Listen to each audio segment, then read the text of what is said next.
Vont avec le thème que nous avons abordé la semaine dernière, dépouiller le vieil homme. Alléluia. Amen. Amen. Je vais revenir sur quelques portions des Écritures que nous avons partagées la semaine dernière, quelques notions que nous avons partagées la semaine dernière pour que nous soyons au diapason. Alléluia. Amen. Nous avons dit que tout ce qui est vieux, c'est tout ce qui n'est plus neuf. C'est tout ce qui est ancien. C'est tout ce qui a été usé. Et nous avons dit que se dépouiller, c'est se séparer de ce qui est sur soi. C'est se défaire de quelque chose. C'est se dégarnir de quelque chose. Alléluia. Amen.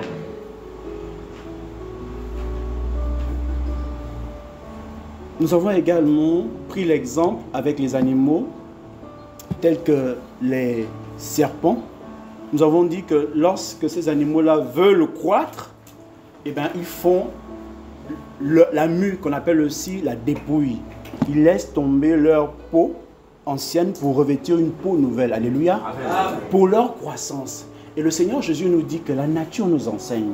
Si les serpents arrivent à faire la mue, ils se dépouillent pour croître, ça veut dire que nous aussi, si nous nous dépouillons du vieil homme, eh bien, nous allons connaître une croissance. Alléluia. Amen.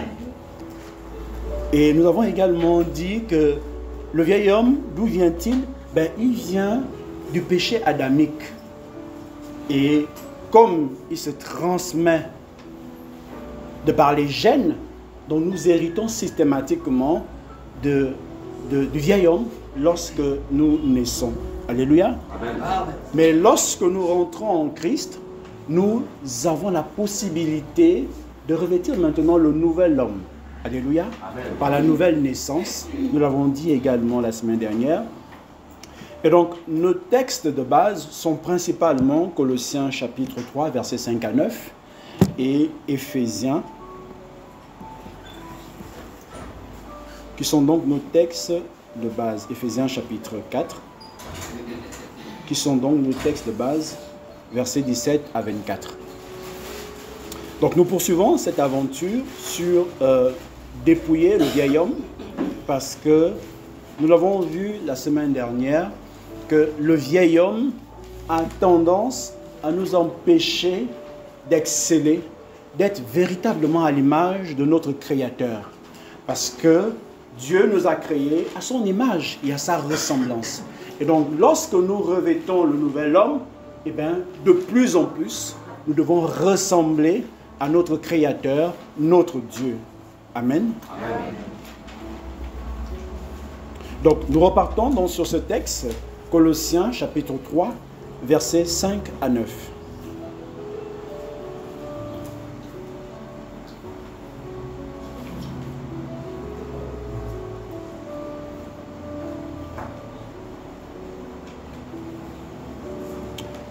Je lis la parole du Seigneur dans le livre de Colossiens au chapitre 3, les versets 5 à 9.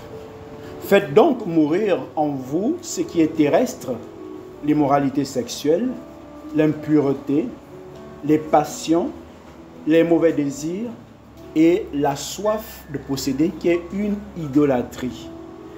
Et dans la version parole vivante, il est dit pour ce verset numéro 5, livrez donc à la mort et maintenant, et maintenez-y les aspirations qui, dans votre vie, appartiennent à la terre.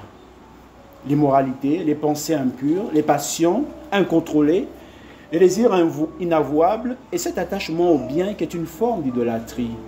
Et dans la version d'Arby, il est dit, mortifiez donc vos membres qui sont sur la terre, la fornication, l'impureté, les affections déréglées, la mauvaise convoitise, et la cupidité qui est de l'idolâtrie. Verset 6. C'est à cause de cela que la colère de Dieu vient sur les hommes rebelles. Vous aussi, autrefois, lorsque vous viviez parmi eux, vous marchiez dans ces péchés. Alors, souvenez-vous que ce texte est adressé à l'église de Colosse. Donc, pour Paul, il sous-entend que, étant maintenant né de nouveau, on ne peut plus marcher dans ces péchés qui autrefois caractérisaient notre vie. C'est pourquoi il dit, vous aussi, autrefois, lorsque vous viviez parmi eux, parmi les gens dans le monde qui sont païens, qui sont incirconcis, vous marchiez dans ces péchés-là. Donc, nous ne sommes plus censés marcher dans ces péchés. Parce que c'était notre ancienne nature. Maintenant, nous avons revêtu la nature nouvelle qui veut que nous soyons détachés de ces péchés. Alléluia. Amen. Verset 8. Mais maintenant, renoncez à tout cela, à la colère, à la fureur, à la méchanceté, à la calomnie, aux grossièretés qui pourraient sortir de votre bouche. Ne vous mentez plus les uns aux autres, car vous êtes dépouillés du vieil homme et de ses manières d'agir. Vous êtes dépouillés du vieil homme et de ses manières d'agir. Et la semaine dernière encore, je vous prenais cette image que chacun de nous a déjà pu expérimenter ça, que parfois on veut sortir un matin, on cherche quelque chose à prendre, et on s'appelle qu'on a souvent une belle chemise. Quand on dit, oh, il y a les habits, ça, on veut bien la porter, on aime bien la chemise, mais elle est sale, elle sent la sueur, il commence à avoir des petites taches blanches de moisissure. Tu as bien envie de la porter, mais elle est sale. Tu fais comment? Tu es obligé de chercher une nouvelle chemise. Et pourtant, tu veux bien la porter, mais parce qu'elle est sale, tu es obligé de dire, ah, j'aurais dû la laver, ah, mais elle est déjà sale. Bon, je vais mettre quelque chose par enfin. Je ne remets pas cette chemise, et pourtant je l'aime. Pourquoi? Parce qu'elle est déjà sale, elle est vieille. Et c'est pareil pour la vieille nature que nous avions. Nous ne pouvons plus la revêtir. Rien ne peut justifier qu'on veuille encore la remettre. Parce que c'est comme si je viens dimanche à l'église, ben, je vais mettre cette chemise, elle est sale, ben, je décide de la mettre. Quand je vais arriver là, tout le monde va me regarder de façon étrange. Alléluia. Amen. Et je crois aussi que même les anges aussi, parfois, quand nous prenons encore le vieil habit là que nous remettons, eux aussi nous regardent bizarrement que, oh, il a encore allé remettre ça. Alléluia. Amen. Parce que si nous déjà, physiquement, on peut s'exclamer, oh, il avait chemise ça là, c'est comment? Mais les anges aussi peuvent s'exclamer que, oh, le chrétien, le frère, le compagnon de service, les gars, regardez, c'est encore les mecs, il est encore les mecs du vieil homme. Oh, vraiment, le frère là, qu'est-ce qui se passe? Alléluia. Amen. La nature nous enseigne.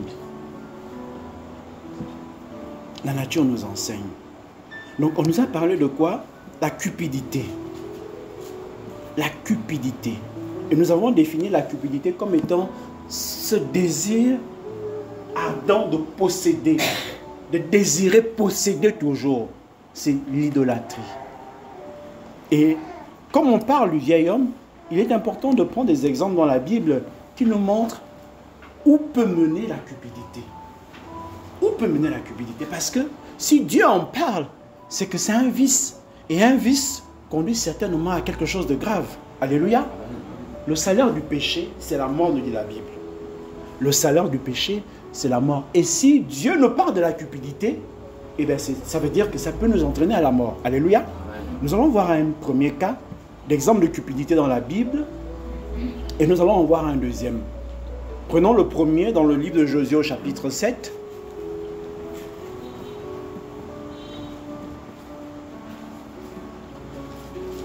Josué au chapitre 7. Ça commence à partir du verset 11 jusqu'au verset 25. Josué chapitre 7, les versets 11 à 25. Mais nous allons juste lire le verset 11 et nous allons ensuite partir au verset 20. Mais vous aurez le temps de pouvoir lire toute l'histoire pour mieux comprendre. Donc Josué chapitre 7, versets 11 à 25.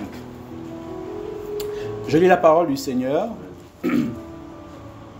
Israël a péché. Ils ont violé mon alliance, celle que je leur ai prescrite. Ils ont pris des biens voués à la destruction.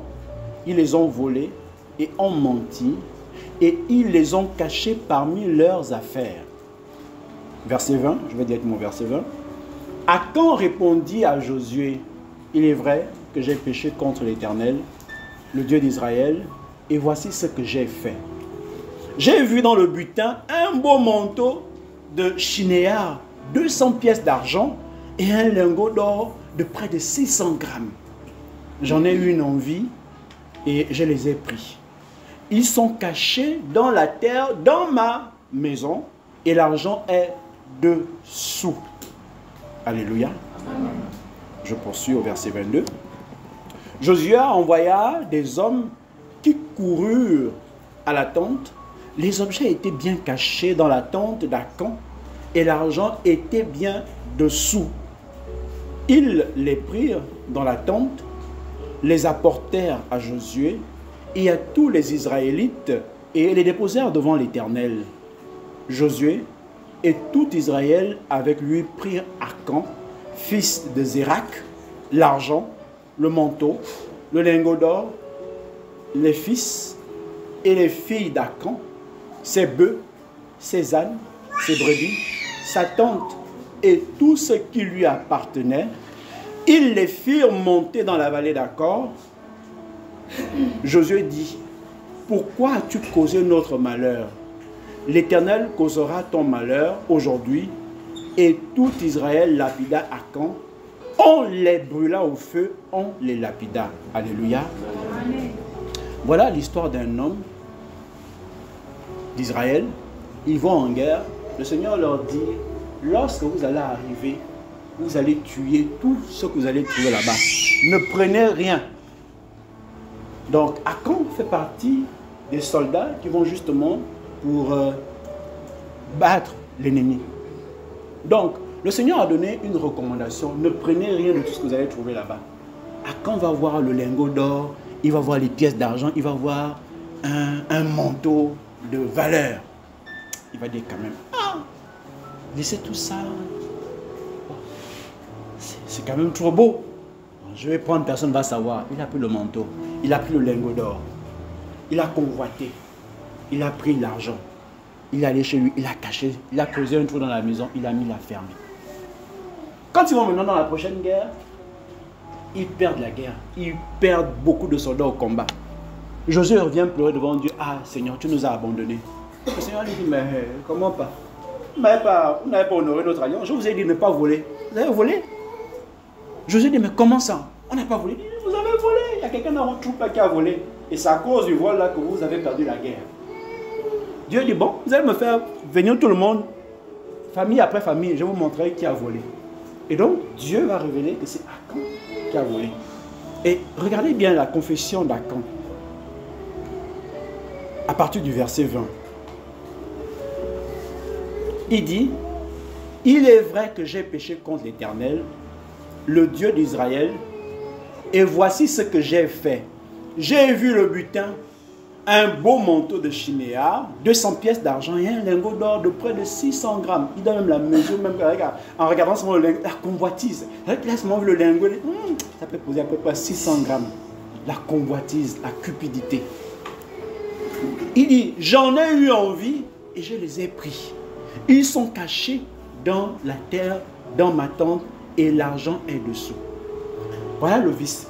Le simple fait avait creusé le sol et il enfuit le trésor. Ça prouve que lui-même savait déjà qu'il avait fait quelque chose de mal, sinon il aurait exposé ça. Mais il a creusé pour cacher. Parce qu'il savait qu'il avait pris quelque chose qu'on lui avait demandé de prendre. Dieu a dit, vous tuez tout le monde, vous ne prenez rien. Vous ne prenez rien. Mais la cupidité, le désir de posséder, a fait qu'il s'est dit, bon, personne ne voit, oubliant que Dieu voit. Alléluia. Amen. Dieu voit. Ces exemples ne sont pas anodins. Ces exemples ne sont pas anodins. Si Dieu prend la peine de nous instruire sur ces choses, c'est pour nous montrer que nous aussi, qui sommes la lumière du monde, le sel de la terre, nous devons être des exemples dans tout lieu que on nous envoie. Nous voulons que le pays change. Nous voulons que le Gabon change. Mais c'est nous qui devons montrer l'exemple. Quand on dit que, en tout cas, on a fini de faire les calculs, vraiment, il y a quand même encore un reste de 5 millions, on peut se partager ça entre nous. Tu dis, ah non, moi je ne veux pas me partager ça. Est-ce que c'est que les textes disent? Ah, toi aussi tu es trop, ah, toi aussi tu dis, non les gars, moi je ne mange pas avec vous, mangez vous-même. Parce qu'on viendra vous demander un jour, quand tu as mangé ça, quel texte vous demande de manger l'avant qui reste? Tu n'auras pas d'argument. Tu n'auras pas d'argument. On dit ne touchez pas, ne prenez pas. Il se dit bon, dans tous les cas on part, ça va se gaspiller derrière nous. Autant qu'à faire, je prends au lieu que ça se gaspille. Ça c'est la logique humaine. Dieu a dit nous tuons tout, nous ne touchons rien. Mais quand on part, d'autres personnes vont venir bénéficier du travail que nous on a fait. Quand ils sont dans les administrations, nous on a travaillé tout ça. D'autres personnes sont venues bénéficier du travail que nous on a fait. Non, moi je n'aurais même pas envie de partir. Mais Dieu avait dit quoi? Il dit, vous ne prenez rien, vous les tuez tous et vous partez. Ils ont dit, non. Quoi? On a combattu, hein, on a gagné la victoire. Et on doit laisser tout le trésor, là, nous on va partir. D'autres personnes viendront piller l'argent que nous on a travaillé. Non. Moi je pense quand même plus personne ne va savoir. Il n'y a plus. Mais Dieu savait. Dieu sait toutes choses. Et à cause de lui, à cause d'Akan, toute sa famille a été lapidée. Vous vous rendez compte? À cause du péché d'une seule personne. Toute la famille en pâtit. Et c'est des règles spirituelles. Parfois, une seule personne va pécher, mais toute la famille souffre à cause d'une seule personne. Parce que j'ai le désir de posséder tellement que je vais contracter une alliance. Je vais voler. Mais le vol là, c'est toute la famille qui en pâtit. Ça peut ne pas être maintenant que je fais le vol, ça peut être dans 5 ans, dans 10 ans. Toute la famille va en pâtir pour un petit vol. C'est pourquoi le Seigneur nous demande de dépouiller tout ça, de nous dépouiller des œuvres du vieil homme. La cupidité. Nous n'avons pas besoin de convoiter, le désir de posséder, d'avoir le désir de posséder, parce que l'or et l'argent appartiennent à notre Père. C'est comme si j'ai du riz en abondance à la maison. Je vais encore convoiter le riz du voisin. Le voisin a un petit sac de riz qu'il a ramené chez le boutiquier. Moi j'ai 5 sacs de riz de 50 kg, puis parfumé, la même marque. J'ai dit, ah, mais son riz, petit riz là aussi, il est pas mal aussi, hein. J'aimerais aussi avoir le petit sac de riz là. Mais c'est stupide. Tu as 50 sacs de riz chez toi, mais tu convoites le petit sac de riz de l'autre. Un peu comme l'histoire du roi Akab et du pauvre homme qui avait sa petite terre. Oui, il voulait tout simplement cultiver. Il a dit, non, moi je veux aussi la terre là. Tu as tous les royaumes, tu as le royaume entier qui t'appartient. Tu as des terres, mais tu veux convoiter la petite terre de ton voisin. C'est la cupidité. Le désir de posséder. Nous, en tant que fils de Dieu, nous n'avons pas à courir derrière les biens de ce monde. Parce que l'or et l'argent appartiennent à notre Père. On n'a même pas prié pour l'argent. Ah Seigneur, je veux avoir 100 000 à la fin du mois. Le Seigneur doit rire même que un héritier, il parle de demander encore 100 000 francs. Quelles ne sont pas nos préoccupations? Nous, on doit prier pour les vraies choses. Seigneur, moi je veux gagner le quartier là. Ça, le Seigneur est content d'entendre comme des prières comme ça. Seigneur, donne-moi de posséder cette qualité. Je veux gagner les âmes de ce quartier. Là, le Seigneur se réjouit. Mais quand tu dis, papa, je veux l'argent. Papa, je ne demande pas beaucoup, je veux seulement 50 000. Donc, elle t'appartient. Moi, je ne demande pas beaucoup, papa. Je ne suis pas gourmand, je peux seulement 50 000. Mais Dieu te regarde et dit, mais tu es insensé. Ah, papa, je ne veux pas abuser de ta générosité. L'or et l'argent t'appartient, je veux seulement 50 000. Tu ne peux pas être exaucé. Dieu attend de nous qu'on lui demande des choses véritables. Pas des petites choses comme ça. Donc, voilà quelqu'un, à cause de la cupidité, il s'est tué. Il a tué sa femme et ses enfants qui n'ont rien fait, les pauvres. Mais comme on dit souvent, il paye les pots cassés.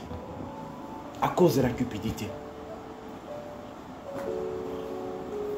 Et ces choses sont toujours d'actualité. À la seule différence que, dans la loi, dans l'Ancien Testament, les choses étaient physiques. Mais nous sommes dans le spirituel. Et en plus, nous sommes dans le temps de la grâce. Et ça trompe. Parce que la grâce est aussi une tueuse silencieuse. On se dit, oh, j'ai volé, personne n'a su, ça se passe bien. Dieu voit toujours, il n'est jamais aveugle. Il est le même, hier, aujourd'hui, éternellement. On l'a chanté tout à l'heure. Il n'a pas changé.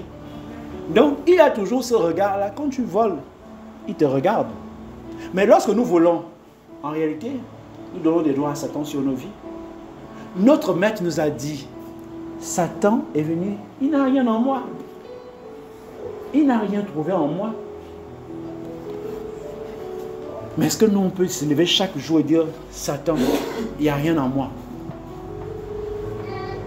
Ça veut dire que nous devons continuer à nous battre afin qu'il n'y ait plus aucune trace de ce qui est susceptible d'appartenir au vieil homme en nous. Nous avons revêtu le nouvel homme. Nous ne donnons plus de la place au vieil homme. Amen. Nous ne donnons plus de la place. Il est vieux, son temps est fini. J'ai le nouvel homme. Je ne vais pas revêtir encore le vieil homme.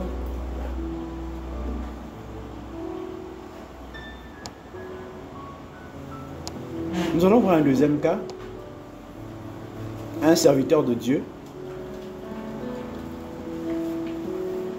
Dans le livre de 2 Rois, au chapitre 5, versets 19 à 27. Un serviteur de Dieu qui a été cupide et qui est passé à côté de sa grâce.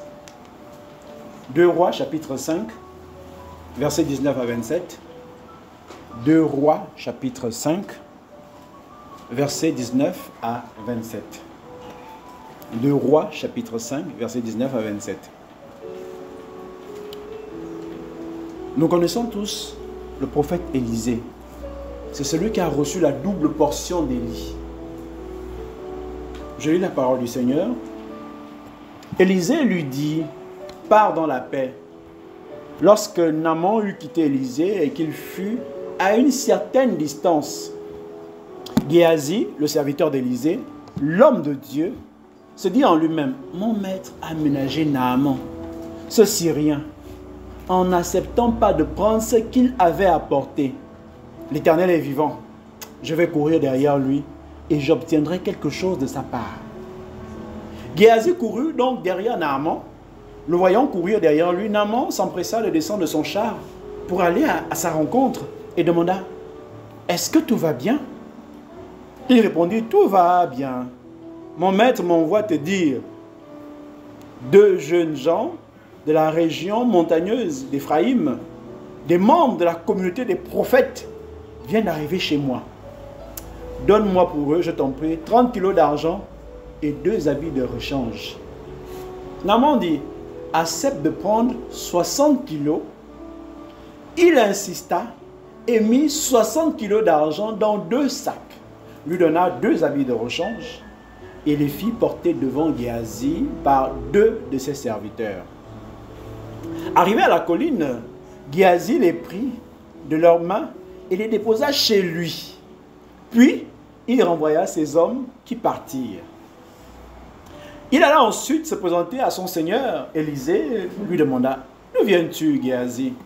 Il répondit, « Ton serviteur n'est parti nulle part. » Mais Élisée lui dit, « Mon esprit non plus n'était pas parti lorsque cet homme a quitté son char pour venir à ta rencontre. Est-ce le moment de prendre de l'argent pour acheter des habits, des oliviers, des vignes, des brebis, des bœufs, des serviteurs et des servantes? La lèpre de Naaman va s'attacher à toi et à ta descendance pour toujours. » Géasi quitta Élisée, atteint d'une lèpre blanche comme la neige. Amen. Amen. Vous voyez, un gars qui est maudit, mais ça va jusqu'à sa descendance à cause de lui seul. À cause de quoi? La cupidité. La cupidité. Vous vous rendez compte? La descendance va en pâtir. À cause de quoi? À cause d'un seul homme. Il a été gourmand. C'est pourquoi Dieu nous demande de ne pas envier le méchant qui prospère. Parce qu'il y a une malédiction qui est rattachée à cette prospérité qui est mauvaise. On est là, ah Seigneur, nous les chrétiens, on est là, on est des gens sérieux, on est juste. Mais regarde les riches, ils ont des grosses voitures, les enfants vont dans les meilleures écoles, nous on souffre, nos enfants souffrent. Dieu doit se dire, mais vous n'avez encore rien compris, mes enfants. Celui-là qui a bâti sa richesse sur le mensonge, sur l'iniquité, mais il y a une malédiction pour lui et toute sa descendance. Comment tu peux envier un tel homme? Comment on peut envier un tel homme? Est-ce que nous avons l'intelligence obscurcie pour en arriver à en vouloir, à envier un homme qui est la source d'une malédiction pour sa descendance?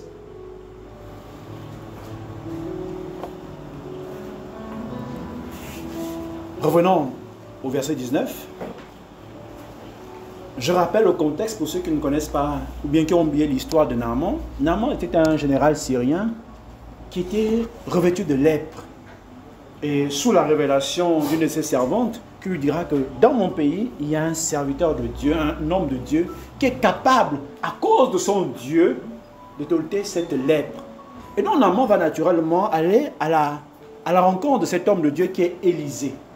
Et Élisée va demander à Naaman de se plonger 7 fois dans le Jourdain. Et quand il en sortira, il sera complètement purifié de sa lèpre. Et donc, Naaman aura envie de remercier l'homme de Dieu à travers des présents. L'homme de Dieu lui dit non, ça va, je n'en veux pas, va chez toi. Parce que l'homme de Dieu est conscient que tu ne peux pas recevoir 2 portions de bénédiction. Quand tu fais l'œuvre du Seigneur, si déjà tu reçois l'honneur des hommes, tu ne peux plus encore recevoir l'honneur de Dieu. Donc, Élisée dit non, non, je ne prends pas. Parce qu'il sait que pour Dieu, c'est encore meilleur que pour les hommes.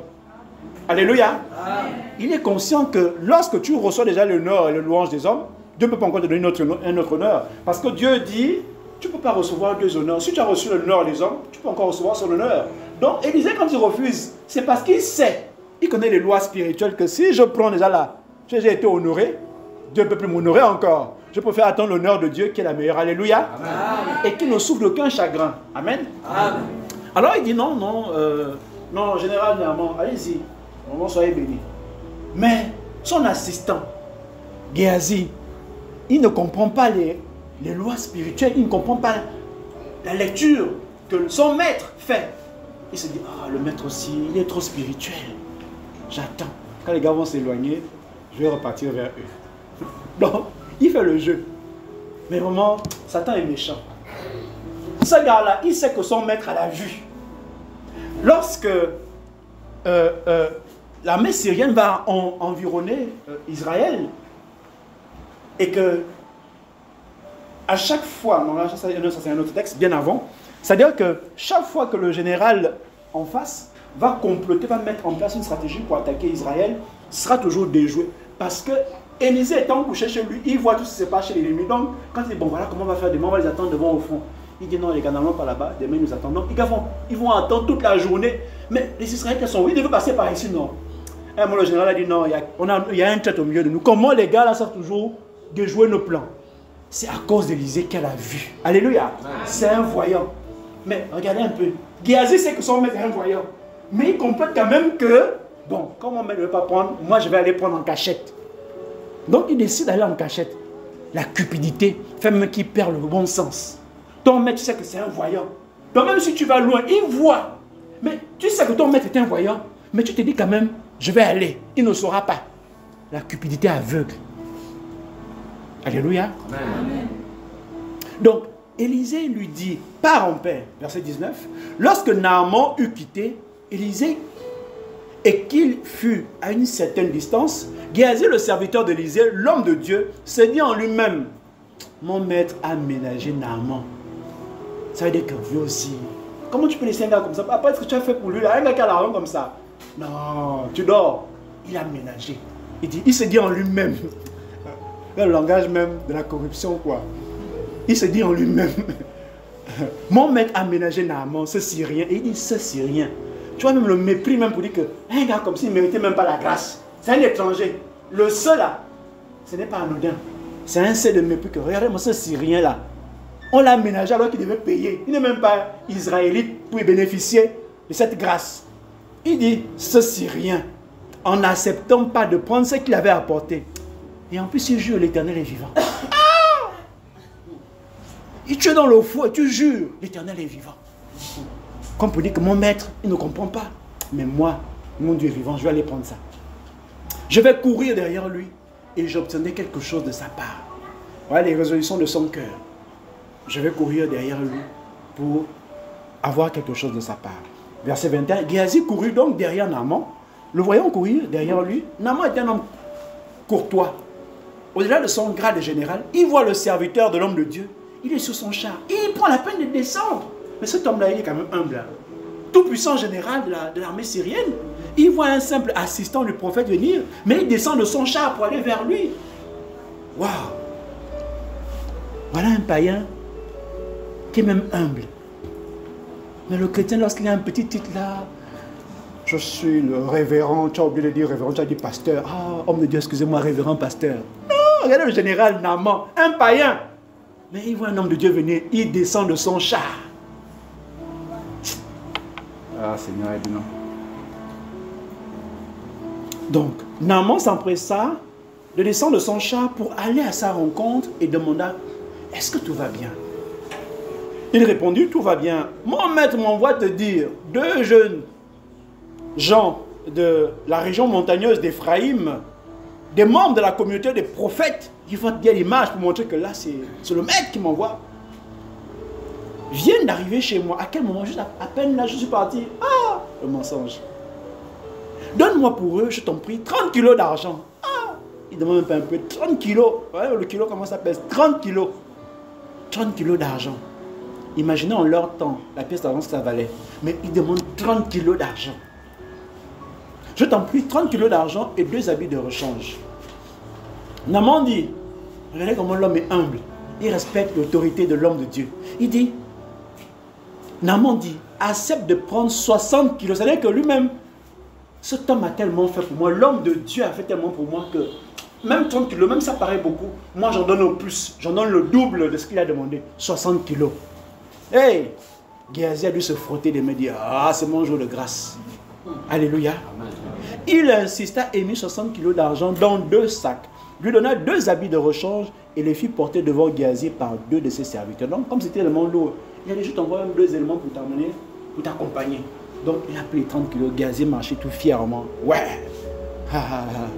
Le gars là, il a eu, mon maître a voulu ménager, Naaman, il a voulu laisser partir tout ça. Ah, j'assure déjà la sécurité de mes enfants. Mes petits-enfants seront riches. Arrivé à la colline, Géasi les prit de leurs mains et les déposa chez lui. Comme toujours, un voleur à la boîte cachée. Puis, il renvoya ses hommes qui partirent. Il alla ensuite se présenter à son seigneur, donc, à son maître, donc Élisée. Élisée aussi, le sage, lui dit, d'où viens-tu, Géasi? Il répondit, ton serviteur n'est parti nulle part. Alléluia. L'homme de Dieu lui demande, d'où viens-tu? Mais il ment quand même l'homme de Dieu. Ah, en fait, c'était une occasion de se racheter qui lui était donnée. Comme le Seigneur avait dit à Adam et à Ève dans le jardin, à Adam, Adam, où es-tu? C'était une occasion de se repentir rapidement. Ah Seigneur, j'ai péché contre toi. Vraiment, j'ai mangé du fruit que tu avais demandé, daigne me pardonner. Donc en fait, quand l'homme lui pose la question, il tend la brèche. Il ouvre une brèche, il tend la main pour voir, est-ce que mon assistant comprend ce que je suis en train de faire pour lui? Mais lui, qu'est-ce qu'il fait? Il va amplifier encore. Il dit non, ton serviteur n'était nulle part. Oubliant qu'Élisée, ce n'est pas n'importe quel. Parce que les prophètes, ils sont catégorisés. Il y en a qui sont seulement forts dans les paroles de connaissance. Il y en a à qui on fait le don d'avoir la capacité de replonger dans le passé. Il y en a qui lisent le futur. Donc, chacun a sa spécificité parmi les prophètes. Mais lui, c'était un voyant. Il voit. Il voit. Il le sait. Mais il est aveuglé par la cupidité. Il répondit, ton serviteur n'est parti nulle part. Mais Élisée lui dit, mon esprit non plus n'était pas parti lorsque cet homme a quitté son char pour venir à ta rencontre. Ah! Voilà, il devait avoir foi subitement. Quand il dit que mon esprit était là, quand l'homme est parti de son char pour venir vers toi. Est-ce le moment de prendre de l'argent pour acheter les habits? Ça veut dire qu'il y a un moment. Ce n'est pas encore le moment. Tu es allé trop vite. Ce n'est pas encore le moment. Élisée était le fils spirituel d'Élie. Il a hérité de son père. S'il a pris un assistant, c'est pour le préparer aussi afin que lui continue l'œuvre, n'est-ce pas? Amen. Donc, ce n'était pas encore le moment. Tu es encore en train d'être formé et les bénéfices viendront plus tard. Ne te presse pas.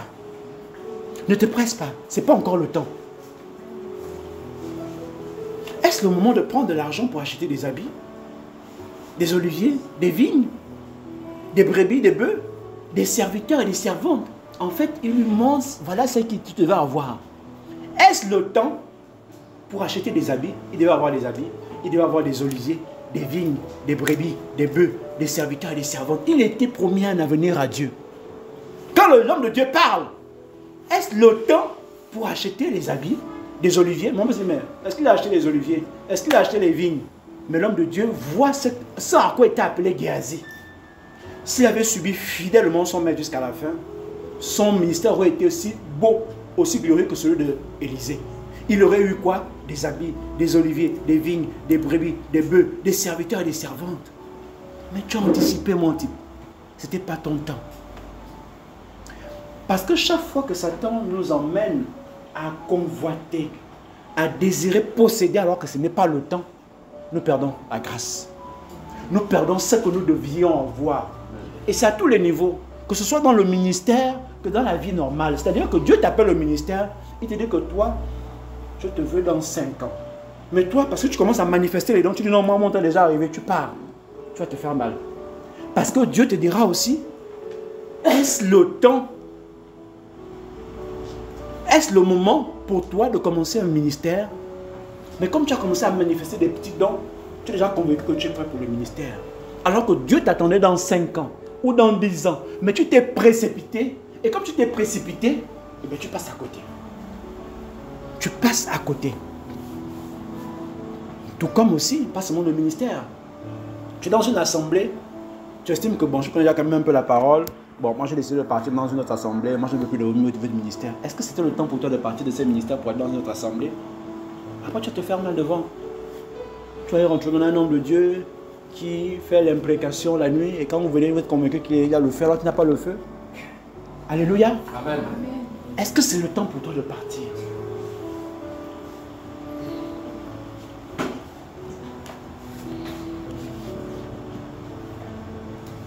Verset 27. La lèpre de Naaman va s'attacher à toi et à ta descendance pour toujours. Géhazi quitta Élisée, atteint d'une lèpre blanche comme la neige. Amen. Amen. Voilà. Il a perdu son poste. Et à cause de lui, à cause de Géhazi, il y a des hommes qui auraient pu être sauvés. Des maladies, de la mort, de la famine, et que sais-je encore. Mais à cause de sa cupidité, Élisée s'en va, il meurt avec l'onction. Il n'a plus d'assistant. Alors qu'il était dans sa vision, je peux le présumer, vu qu'il avait pris un assistant, c'était pour que quand moi aussi je pars, ben, il va continuer l'œuvre. Mais à cause de lui, l'œuvre qui devait être perpétuelle s'est arrêtée. Non seulement lui, il fait arrêter l'œuvre d'Élisée, l'onction meurt avec Élisée, alors que cette onction aurait dû se perpétuer de maître en fils, maître serviteur. Et non seulement il part, mais il part avec une malédiction.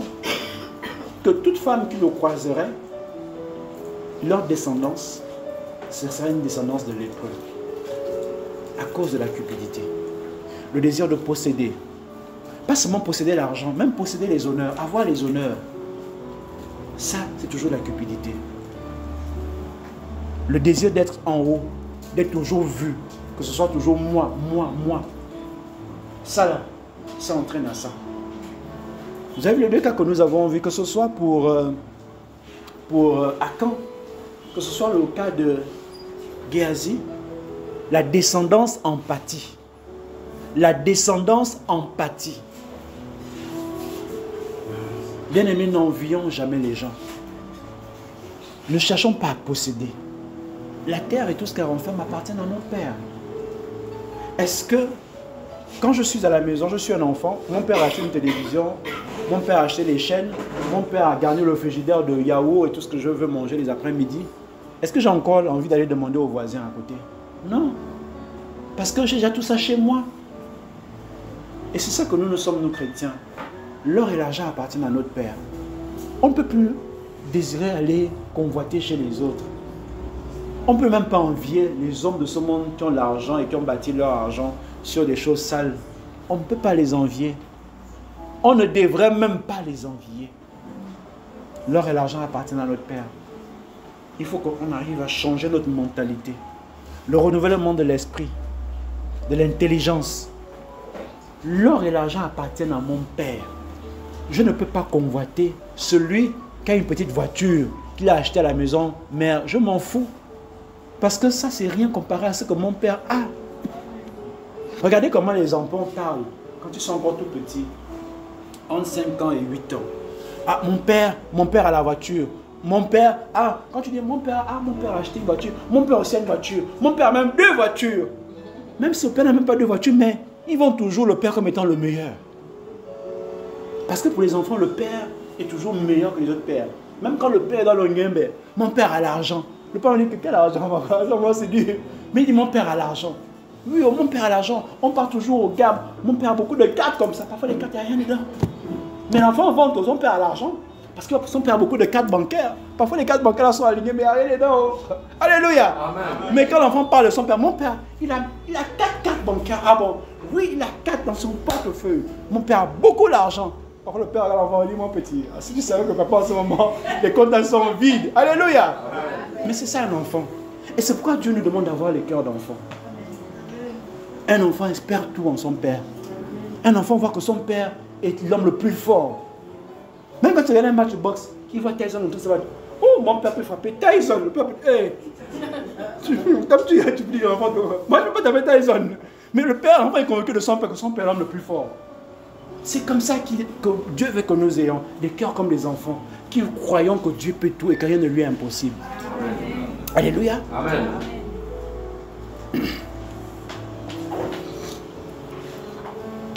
Nous allons encore, une fois de plus, revenir sur les attributs du nouvel homme. Celui que nous possédons, celui qui est en nous. Et c'est celui qui nous donne les victoires. Tant que nous ne donnons pas la place qu'il faut au nouvel homme, eh bien nous ne pourrons pas posséder les victoires. Nos victoires, pour les posséder, elles sont assujetties à notre disposition de cœur pour recevoir le nouvel homme comme étant le maître de notre être tout entier, esprit, âme et corps. Alléluia. Amen. Le problème qui se pose, c'est que je suis convaincu que mon esprit est un territoire.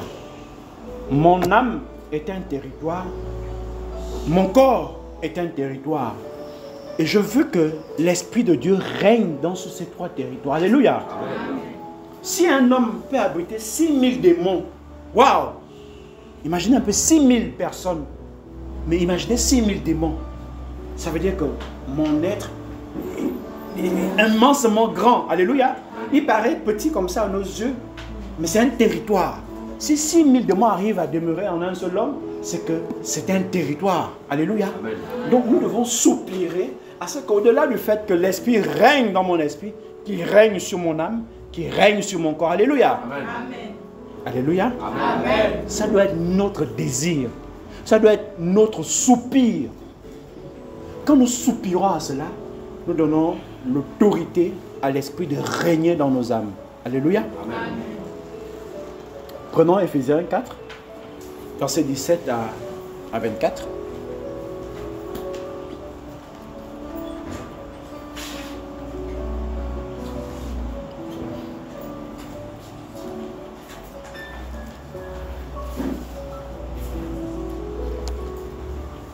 Paul revient d'abord sur ce qui caractérise le vieil homme avant de nous introduire dans le nouvel homme. Verset 17.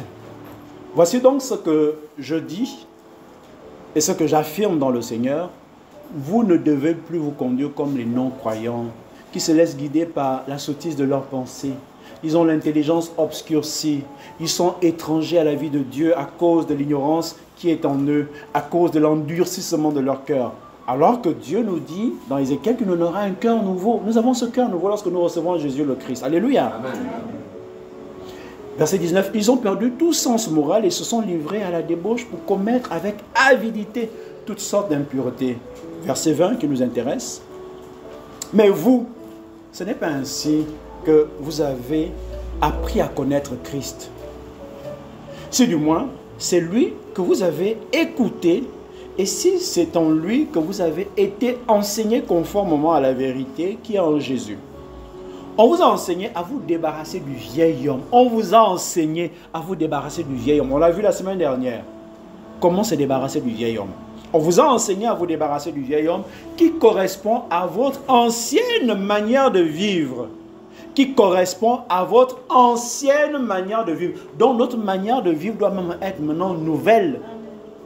Elle doit être nouvelle. On ne peut pas être le même qu'hier qu'aujourd'hui. Je suis né de nouveau. Et comme je l'ai dit la semaine dernière, les gens doivent la tester. Oh, le gars a changé. À l'époque, quand on lui faisait ça là, oh, mais c'était au quart de tour. Mais il y a comme un gars, on dirait manger comme ça. À l'époque, on voit là, oh, ce que tu as dit là, mon type, tu as déjà pris 3 gifles rapidement. Papa. Mais il a changé. Oh. Et là, comme tu es content que oui, quand même, j'ai changé. Parce que ça, dans le temps réel, aïe, Dieu est bon. Alléluia. Donc, votre ancienne manière de vivre, elle se détruit sous l'effet de ces désirs trompeuses.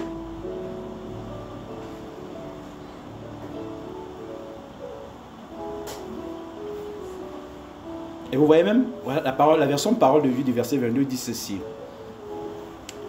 Si oui, vous devez laisser votre vie d'autrefois. Avant, vous étiez plein de désirs trompeurs qui vous détruisaient. Eh bien, ce que vous étiez avant, il faut vous en débarrasser comme d'un vieux vêtement. Alléluia. J'ai beaucoup parlé du vêtement la semaine dernière sans même savoir que même la version parole de vie en parle. Comme d'un vieux vêtement, nous devons nous en débarrasser, nous devons nous en défaire. Pourquoi? Afin de vous laisser renouveler par l'esprit dans votre intelligence, parce que tout se passe d'abord par la tête. À quoi je pense? À quoi je pense? C'est ça à quoi je pense qui va affecter mon choix, mes actes. C'est ça à quoi je pense. Et à vous revêtir de l'homme nouveau, créé selon Dieu, dans la justice et la sainteté que produit la vérité. La version français courant du verset 24 dit « Revêtez-vous de la nouvelle nature créée à la ressemblance de Dieu et qui se manifeste dans la vie juste et sainte qu'inspire la vérité. » Alléluia. Et qu'inspire la vérité? La vérité, c'est la parole de Dieu. Elle nous dit tout. Revêtez-vous de la nouvelle nature créée à la ressemblance de Dieu. Vous savez, quand un enfant naît, la première question que les gens se posent, il ressemble à qui? À son père ou à sa mère? Alléluia. Ce sont la question qu'on pose. Il ressemble à qui? À son père. Et la maman dit non, il me ressemble. Le père dit non, il me ressemble. Chacun veut que l'enfant lui ressemble. Alléluia. Parce que dans l'enfant, il y a l'information génétique du père et de la mère. S'il y a l'information génétique du père et de la mère, ça veut dire que lorsque je suis né de nouveau, j'ai l'information génétique de mon père. Alléluia. Amen. Ça veut donc dire que si j'ai l'information génétique de mon père, alors je dois ressembler à mon père. Alléluia. Amen. Si Dieu m'a choisi avant la fondation du monde, c'est qu'il m'a créé avant la fondation du monde. Et quand il m'a créé, mon père est tellement sage, il est rempli d'une intelligence qui ne peut se nommer. Je suis sûr qu'il a aussi mis une information génétique au-dedans de moi. Alléluia. Amen. Donc quand je suis né de nouveau, l'information génétique est en moi. C'est pourquoi on nous recommande d'avoir un renouvellement de l'intelligence. Je ne suis plus le même, j'ai le même corps, mais mon esprit est régénéré et l'information génétique de mon père est en moi. C'est pourquoi Paul, sous la révélation, dit nous devons maintenant soupirer à ressembler à notre Père. Nous devons être à l'image de notre Père. Parce que nous sommes nés de nouveau, le nouvel homme est venu habiter en moi. Alors l'information génétique qui était dormante au-dedans de moi, elle se réveille au nom de Jésus-Christ. Alléluia. Amen. Elle était en moi depuis toujours. Depuis que je suis né avec cette information. Elle attendait juste le moment où l'Esprit viendra mettre le sceau pour qu'elle se réveille à nouveau. Maintenant qu'elle est réveillée, je dois l'exercer davantage pour qu'elle soit manifeste. Alléluia. Amen. C'est pourquoi, verset 25, vous débarrassant du mensonge, dites chacun la vérité à son prochain, car nous sommes membres les uns des autres. Si vous vous mettez en colère, ne péchez pas, que le soleil ne se couche pas sur votre colère et ne laissez aucune place au diable. Alléluia. Amen. Souvenez-vous ce que le Père va dire à Caïn. Il dit, oh Caïn, le péché se couche devant ta porte, mais toi résiste-lui. Alléluia. Amen. Résiste-lui parce qu'il est là, il t'attend. Mais il n'avait pas compris. La colère était tellement présente en lui que il a laissé le soir se coucher et le lendemain il a eu envie de tuer son frère, il l'a tué. Nous ne devons jamais laisser la colère nous habiter jusqu'au coucher du soleil. Même si je le veux, je dois me défaire. Je dois dire à l'homme, au vieil homme, je suis mort en Christ. Alléluia. Amen. Je vous ai dit la semaine dernière, comme on le dit vulgairement, Cabri mort n'a pas peur du côté, il est déjà mort. Moi-même, c'est les petites techniques que j'utilise devant la tentation. Dès que la tentation dit moi, je suis mort, type. Je ne peux plus dire comme moi, je suis déjà mort. Alléluia. C'est des choses simples. Quand vient la tentation, tu dis seulement, je suis mort. Est-ce qu'un cabri mort a peur du couteau? Non. Même un être humain, quand il est déjà mort, est-ce qu'il a encore peur du couteau? Non, il est déjà mort. Donc quand la tentation, le péché vient te guetter, tu dis seulement je suis mort. Alléluia. C'est des petites techniques simples. Tu n'as pas besoin d'être grand spirituel. Moi, j'utilise des petites astuces comme ça simplement. Je ne suis pas grand spirituel. Les petites astuces comme ça, j'utilise simplement. Devant la tentation, devant le péché, je dis seulement je suis mort. Je suis mort au péché. Je suis mort. Passe ton chemin. Je suis mort. Alléluia. Amen. Ne cherchons pas à être des grands spirituels. Oh non, moi je peux résister devant la tentation. Non. Devant la tentation, devant l'impudicité, Dieu dit fuis tout simplement. Il ne te dit pas de résister. Il te dit de résister à Satan. Mais devant l'impudicité, fuis. C'est des choses simples. Mais nous-mêmes, on cherche à trop montrer qu'on est spirituel. C'est des choses simples. Alléluia. Amen. Donc, appliquons ça bêtement. La colère.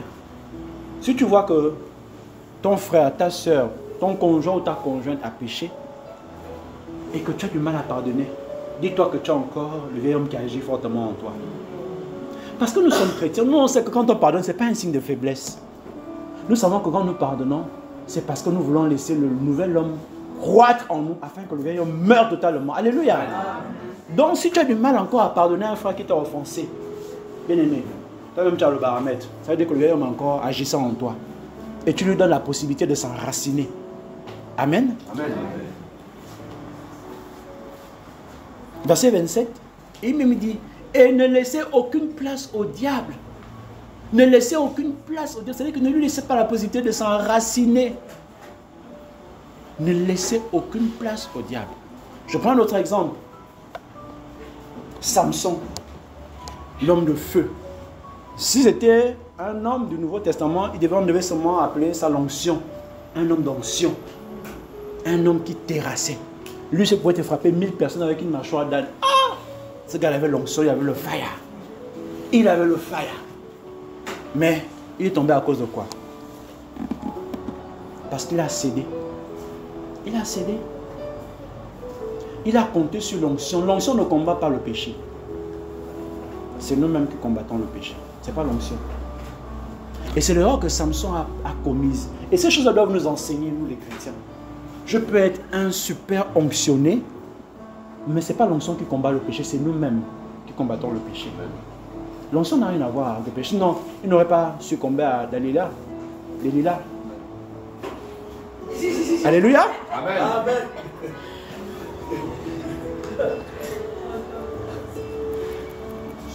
Donc, vraiment, le Seigneur nous exhorte à ne laisser aucune brèche à l'ennemi. Imitons notre Seigneur. Soyons les imitateurs de notre Seigneur. Imitons le Seigneur Jésus. Il a dit, Satan est venu, il n'a rien trouvé en moi. Et dans la prière de notre Père, j'en suis venu à comprendre que quand le Seigneur Jésus-Christ nous dit, donne-nous aujourd'hui notre pain quotidien. Le pain quotidien, c'est aussi la victoire quotidienne. Alléluia. Amen.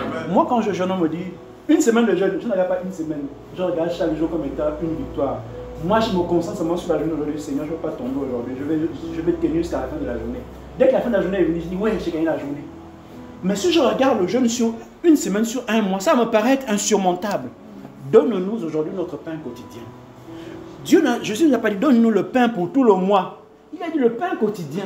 Le pain quotidien, c'est la victoire quotidienne. Amen. Donne-moi, Père, aujourd'hui de ne pas pécher aujourd'hui. Je n'aurais pas cette journée sans pécher. Et quand tu vis la journée, tu es content. Et si tu arrives à empiler chaque journée comme ça, tu vas te souvent en train de faire une année sans péché. Ce n'est pas impossible. C'est possible. Alléluia. Amen. Donc, la prière de donne-nous aujourd'hui notre pain quotidien. Donne-moi ma victoire quotidienne aujourd'hui, Seigneur. Donne-moi la victoire quotidienne pour que le jeûne qu'on a décidé de décréter pour 6 mois là, je ne regarde pas 6 mois, je regarde chaque jour. Alléluia. Amen. Il y en a qui voient 6 mois là comme étant l'enfer. Alléluia. Amen. Qui veut faire 6 mois de jeûne ici? Ah ouais? Non, ne faisons pas semblant. Elle a été... Tout le monde, moi j'ai pas besoin. Moi, je ne peux pas faire 6 mois. Je n'ai pas levé ma main. Qui veut faire 6 mois ici? Qui veut faire 6 mois de jeûne? Non, pas qui. Oui, c'est ça le piège. Commencez à dire que non, pas à sec, ce ne sera pas possible. Pourquoi? Parce qu'on nous a mis des limitations que je ne pourrais pas tenir. Oh, donne-moi aujourd'hui mon pain quotidien. Seigneur, donne-moi le pain quotidien de ce jour. Pour cette journée de jeûne, je vais tenir toute la journée sans manger, sans boire. On arrête à 18 h. Donne-moi aujourd'hui mon pain quotidien. C'est la prière que nous faisons. Jésus n'a pas dit, donne-nous le pain pour 30 jours comme les fonctionnaires, les travailleurs en général. Ah Seigneur, donne-moi l'argent là, fais que ça aille à la fin du mois. Mais non, ce n'est pas la prière qu'on doit faire. Sinon Jésus aurait dit, donne-nous le pain pour les 30 prochains jours. Alléluia. Amen. Il a dit, donne-nous aujourd'hui notre pain quotidien. Ce qu'il me faut pour la journée d'aujourd'hui, pour tenir. Regardez un peu, il y a des jours où on se demande, est-ce que je vais arriver à la fin du mois, on n'a pas assez d'argent. Et Dieu supplie à la fin du mois, tu es arrivé, tu dis, oh, mais comment on a fait? C'est celui qui pourvoit. Amen. C'est celui qui pourvoit. C'est pourquoi Jésus a dit, la prière, on doit dire, donne-nous notre pain quotidien. Donne-moi ce qu'il me faut pour gagner ma journée d'aujourd'hui. Amen. Alléluia. Amen. Et c'est comme ça pour les batailles. Quand on se réveille, la prière que nous devons faire chaque jour, Seigneur, aujourd'hui, donne-moi de te ressembler cette journée. Je veux te ressembler aujourd'hui. À travers mes interactions avec les autres, je veux te ressembler. C'est tout. Et cette journée-là, excusez-moi, toi te bats pour que je ressemble à Jésus aujourd'hui. Et tu verras qu'à la fin de la journée, tu vas ressembler à Jésus. Et au bout d'une semaine, on va dire, ah, ce gars est vraiment chrétien. Les gens vont te regarder comme les chrétiens des Bérets qui avaient dit que ce gars-là, ça doit être des disciples de Jésus. Parce qu'ils ont l'attitude de Jésus. Pourquoi? Dans leur comportement. Donc si chacun de nous prie chaque jour pour dire, Seigneur, donne-moi aujourd'hui de te ressembler. Au cours de cette journée, personne ne va me remarquer. Mais pendant une semaine, les gens vont commencer à dire, le gars là c'est un chrétien, non, il n'y a rien à dire. Il n'a pas parlé, mais c'est un chrétien. Je sens l'amour en lui, je sens la patience, la tolérance, la compassion, que je ne retrouve pas chez tout le monde. Et là, tu auras gagné une âme. Alléluia. Amen.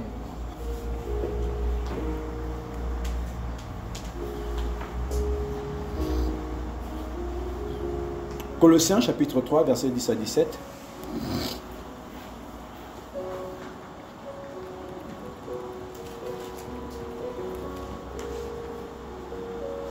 Colossiens chapitre 3, versets 10 à 17. Je lis la parole du Seigneur. Vous avez revêtu l'homme nouveau qui se renouvelle pour parvenir à la vraie connaissance, conformément à l'image de celui qui l'a créé. Il n'y a plus ni juif, ni non-juif, ni circoncis, ni incirconcis, ni étranger, ni sauvage, ni esclave, ni homme libre, mais Christ en tout et en tous. Ainsi donc, en tant qu'être choisi par Dieu, saint et bien-aimé, revêtez-vous de sentiments de compassion, de bonté, d'humilité, de douceur, de patience. Supportez-vous les uns les autres. Et si l'un de vous a une raison de se plaindre d'un autre, pardonnez-vous réciproquement. Tout comme Christ vous a pardonné, pardonnez-vous aussi. Mais par-dessus tout cela, revêtez-vous de l'amour qui est le lien de la perfection, que la paix de Christ, à laquelle vous avez été appelés pour former un seul corps, règne dans votre cœur et soyez reconnaissants. Amen. Amen. Que la parole de Christ habite en vous dans toute sa richesse. Amen. Dans toute sa richesse. Amen. Instruisez-vous et avertissez-vous les uns les autres en toute sagesse avec des psaumes, par des hymnes, par des cantiques spirituels, chantez pour le Seigneur de tout votre cœur sous l'inspiration de la grâce. Il dit que la parole de Christ habite en vous dans toute sa richesse. Dans toute sa richesse. La parole de Dieu, c'est elle qui est la vérité. C'est elle qui est la vérité. Et si nous nous approchons chaque jour d'elle, nous serons transformés de gloire en gloire. Alléluia. Amen. C'est pourquoi il a été dit à Josué que ce livre de la loi ne s'éloigne pas de toi, mais lis-la jour et nuit. C'est alors que tu réussiras. Je reste convaincu d'une chose. Lorsque certaines personnes prennent des livres ésotériques, dès qu'on les ouvre même, pour qu'on veuille commencer à les lire, certains deviennent des personnes folles. Juste parce qu'ils ont été en contact avec des paroles incantatoires, ils peuvent devenir fous. Juste parce qu'ils ont ouvert un livre incantatoire. Mais la parole de Dieu, elle est vivante. Elle est vivante. Ce n'est pas juste des paroles vaines que nous disons. C'est une vérité. La parole de Dieu, elle est vivante. Amen. On m'a raconté les témoignages d'une dame qui était dans un coma. Et son époux a reçu d'un frère qu'il fallait qu'il prenne, elle est dans le coma, qu'il prenne le livre de l'Apocalypse, qu'il le lise en continu à côté d'elle. Il l'a fait et elle s'est réveillée du coma, elle a été guérie. Amen. Elle était dans le coma. On lui a dit, voici ce que le Seigneur dit. Tu lis le livre de l'Apocalypse, assise à côté d'elle. Tu le lis en continu, à haute voix, et elle sera délivrée. Pourquoi? C'est la parole. Elle est vivante. La parole est vivante. Donc, plus je suis au contact de cette parole, plus elle me communique la vie. Alléluia. Amen. Donc, il est donc vital pour nous de nous approcher chaque jour de la parole pour recevoir la vie qui est en elle. Alléluia. Amen.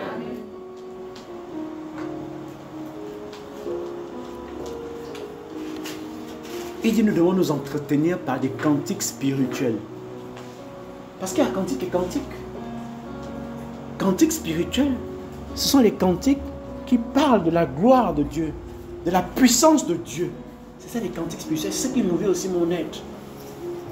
Mais les cantiques où il n'y a aucun fondement biblique là. Je vais vous raconter une histoire. Je suis dans ma voiture, je mets When Jesus say yes, nobody can say no. When Jesus say yes, quand Jésus dit oui, personne ne veut dire non. La version anglaise a été faite par une des chanteuses de Destiny Child. Donc il y a une des filles, je ne sais pas comment elle s'appelle déjà. Beyoncé. Non, pas Beyoncé, c'est une autre. C'est Kelly Roland qui chante ça. Non, c'est une autre. C'est Michel. Ok. Elle n'est pas chrétienne. Elle chante quand Jésus dit oui, oui. C'est un bon beat, j'aimais trop la chanson là. Un jour, je mets ça dans la voiture, ça passe une fois. Je vais encore mettre ça bloque. Je mets ça bloque, ça me met ça bloque. Je mets ça à la prochaine chanson passe. Je dis, merci Seigneur, j'ai compris, tu veux pas que j'écoute ça. Et pourtant, elle dit seulement quand Jésus dit oui, personne ne dit non. Bon, ok. Mais est-ce que dans la Bible c'est dit comme ça? Il n'y a aucun verset qui le dit. Ça veut dire que c'est une chanson, c'est un cantique, mais il n'est pas spirituel. Il est dansant, c'est un cantique charnel. Il est dansant, il est bon à entendre. Les sonorités sont bien. Tu sens que ça, ce sont les ingénieurs de son qui ont travaillé le son là. Quand tu l'écoutes, tu as envie de danser. Mais ce n'est pas un cantique spirituel. J'ai insisté, le truc ne peut pas passer. Quand je passe à la prochaine chanson passe, je dis, ah Seigneur, pardon, je me réponds, tu ne voulais pas que j'écoute dans la voiture. Alléluia. Amen. Et pourtant, c'est un cantique, mais il n'est pas spirituel, il est charnel. Et Dieu dit quoi? Nous devons nous entretenir avec des cantiques spirituels. Pas des cantiques juste parce que le gars a une belle voix. Ce n'est pas ce que Dieu regarde. Il regarde, qu'est-ce que l'on dit de moi dans cette chanson? Amen. Donc c'est avec ce genre de chansons que nous devons nous entretenir, des cantiques spirituels.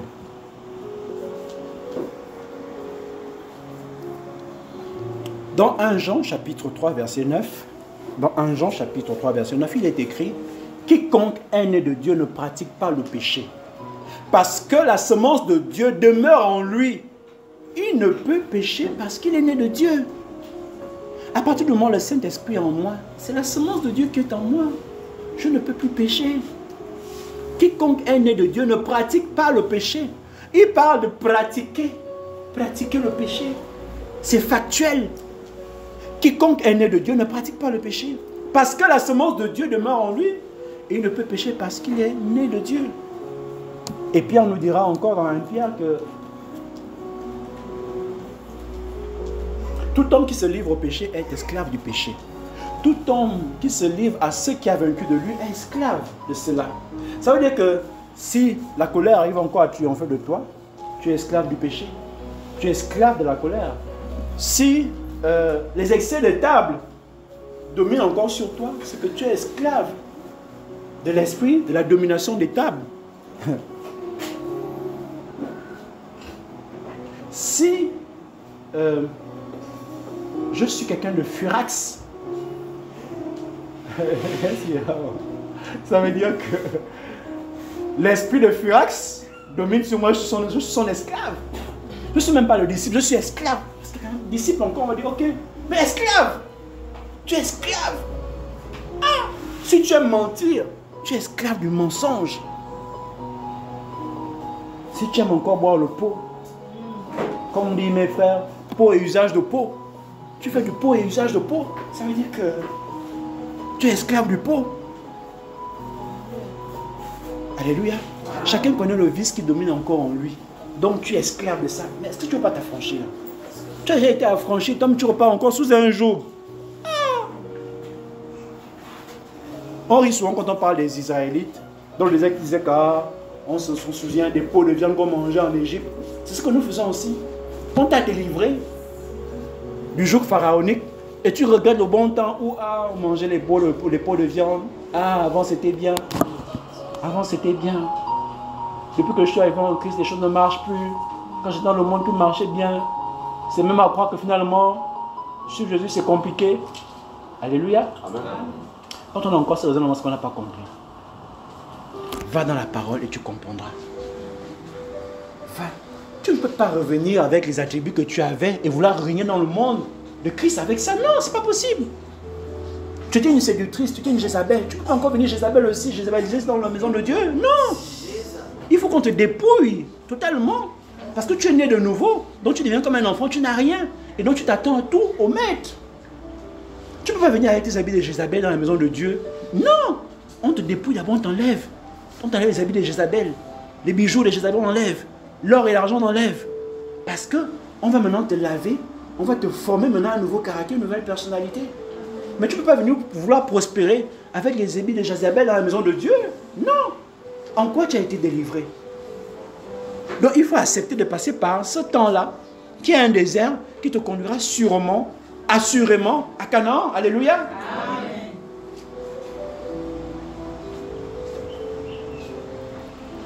Nous sommes morts au péché. Romains chapitre 6, versets 6 à 8. Nous sommes véritablement morts au péché. Et ce sont ces paroles que nous devons confesser devant le péché. Je suis mort au péché. Moi, je le fais. Hein. Je ne cherche pas les grosses techniques. Oh, je vais jeûner. Je dis seulement, je suis mort. Je suis mort. Laisse-moi tranquille, je suis à mort. C'est tout. Tu confesses juste ce que la parole dit. Tu dis, je suis mort au péché. Péché, passe ton chemin, pardon. Moi, je suis déjà mort. Alléluia. Amen. Romains chapitre 6, verset 6, il est écrit, comprenons bien ceci. Ce que nous étions avant a été cloué sur la croix avec le Christ. Alors le péché qui fait partie de nous-mêmes est détruit. Et nous ne sommes plus esclaves du péché. Oui, celui qui est mort est libéré du péché. C'est ça. Celui qui est mort est libéré du péché. Mais si nous sommes morts avec le Christ, nous croyons que nous vivrons aussi avec lui. C'est tout. Celui qui est mort, il est mort au péché. Est-ce que celui qui est mort pêche encore? Non. Prenez un parent qui est mort, le voit dans son cercueil. Est-ce qu'il peut encore pécher? Non. Il est mort au péché. Et nous sommes morts pour Christ.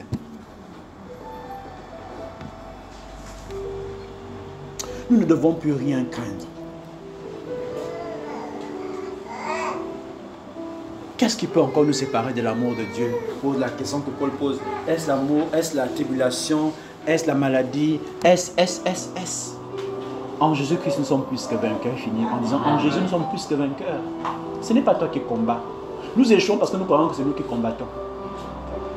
C'est celui qui est en nous qui combat pour nous.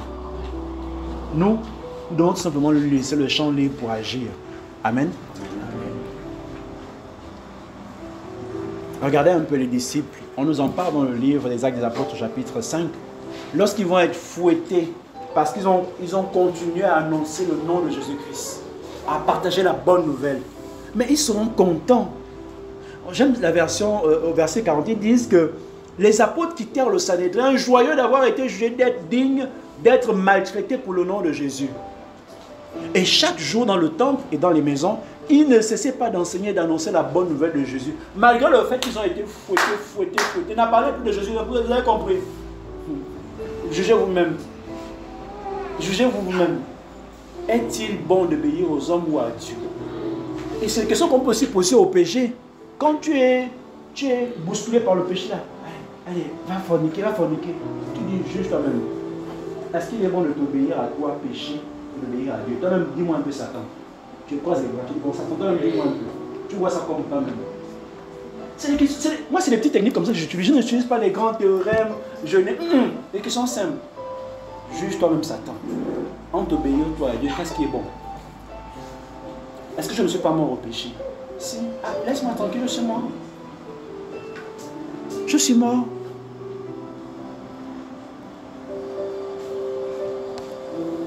Regardez, on nous dit, mais à tous ceux qui l'ont reçu, à ceux qui croient en son nom, elle a donné le pouvoir de devenir enfants de Dieu, lesquels sont nés non du sang, ni de la volonté de la chair, ni de la volonté de l'homme, mais Dieu. Mais à tous ceux qui l'ont reçu, elle a donné le pouvoir de devenir enfants de Dieu. C'est un pouvoir. Et quand on va chercher le sens du mot pouvoir dans la version grecque, ça veut dire exousia. Exousia, ça veut dire quoi? C'est le pouvoir, l'autorité, l'influence, le droit, le privilège. Dès que tu es né de nouveau, Dieu te confère une influence, un pouvoir, un droit pour parler avec autorité aux esprits impurs.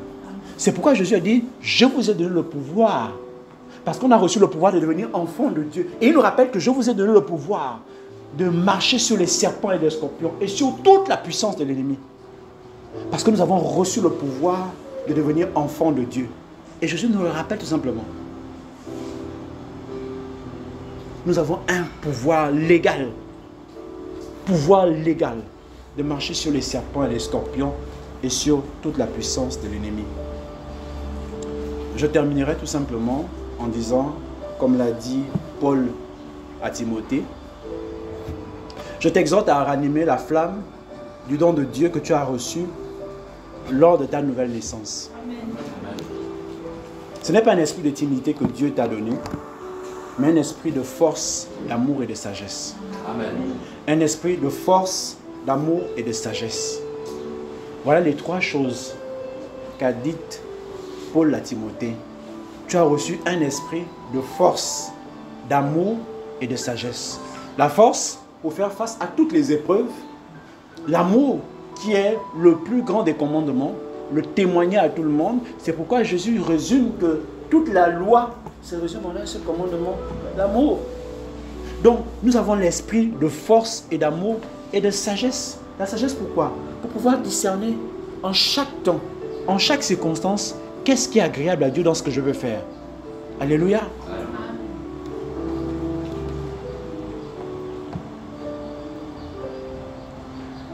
Les souffrances du temps présent ne sauraient être comparées à la gloire à venir qui sera révélée pour nous, nous dit Paul. C'est-à-dire tout ce qu'on peut endurer parce que nous voulons honorer le nom de Jésus dans nos vies, ce n'est pas comparable à ce qui va arriver.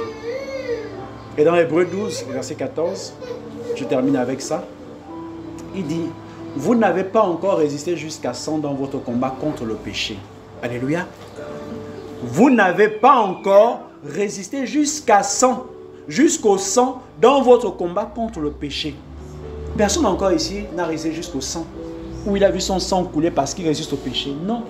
Ça veut dire que nous avons encore de la marge, suffisamment de marge pour nous lever contre le péché, contre les œuvres du vieil homme. Parce qu'aucun de nous n'a encore lutté contre jusqu'au péché, jusqu'au sang. Aucun d'entre nous.